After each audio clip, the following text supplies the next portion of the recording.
آخری چیز ہے، اس کے بعد اگر آنکھ نہیں کھلتی کسی انسان کی تو میں نہیں سمجھتا کہ وہ اپنے گرد اس نے جو یہ فلا تزکوا انفسکم، اس نے جو اپنے گرد تزکیہ نفس کا ایک مصنوعی حالہ بنا لیا ہے، کبھی بھی وہ اس حالے سے نکل سکے گا اگر اس حدیث سے بھی آنکھ نہ کھلی۔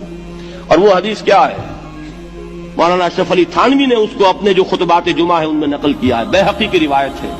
اوحى اللہ عز وجل الى جبرائیل علیہ الصلوۃ والسلام ان اقلب مدینۃ کذا وکذا باہلھا، اللہ نے حکم دیا حضرت جبرائیل کو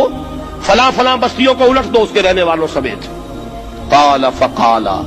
حضور نے فرمایا، اس پر حضرت جبرائیل نے عرض کیا بارگاہ خداوندی میں، ان فیہا عبدک فلانا لم یعصک طرفۃ عین، پروردگار اس بستی کو الٹ دوں،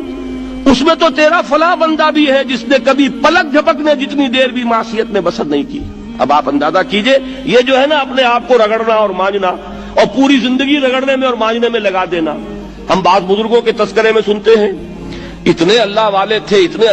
تھے کہ ان کا گھوڑا بھی کوئی مشکوک دانہ نہیں کھاتا تھا، اور وہ خود جو ہے وہ انگریز کی عدالت میں بیٹھے ہوئے اور انگریز کی نوکری کر رہے تھے۔ یہ ہے وہ میکروسکوپک اور مائکروسکوپک کا عدم توازن۔ طاغوت کی چاکری کر رہے ہیں،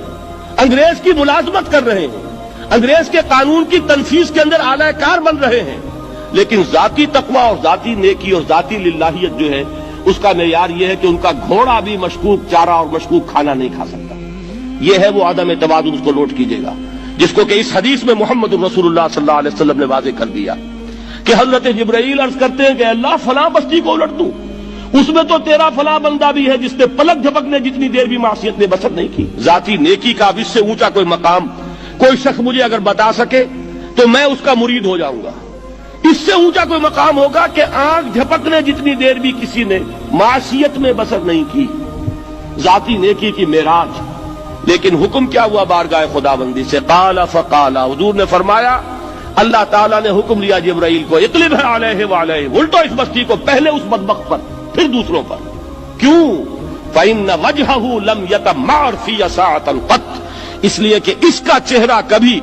میری غیرت میں سرخ نہیں ہوا، اس چہرے کا رنگ نہیں بدلا۔ بے غیرت انسان،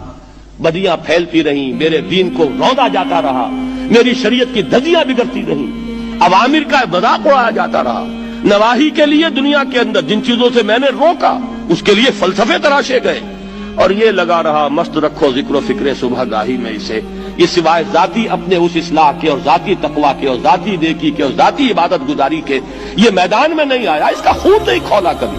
اس کے چہرے کا رنگ متغیر نہیں ہوا، لہذا یہ دوہرا مجرم ہے۔ یہ ہے وہ تصور جو یہاں پر نوٹ کیجئے۔ ہاں، اس کے یہ معنی بھی نہیں ہے کہ نماز بھی نہیں پڑھ رہے، روزہ بھی نہیں رکھ رہے، اقامت دین کے کارکن ہیں،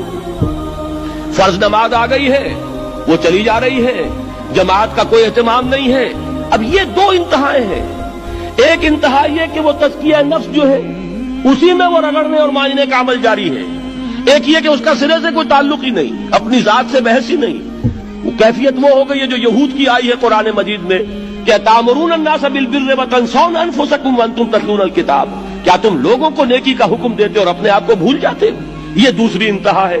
پھر وہی بات عرض کروں گا، وہی بال سے زیادہ باریک اور تلوار کی دھار سے زیادہ تیز راستہ ہے جس پہ چلنا ہوگا، کہ نہ یہ ہو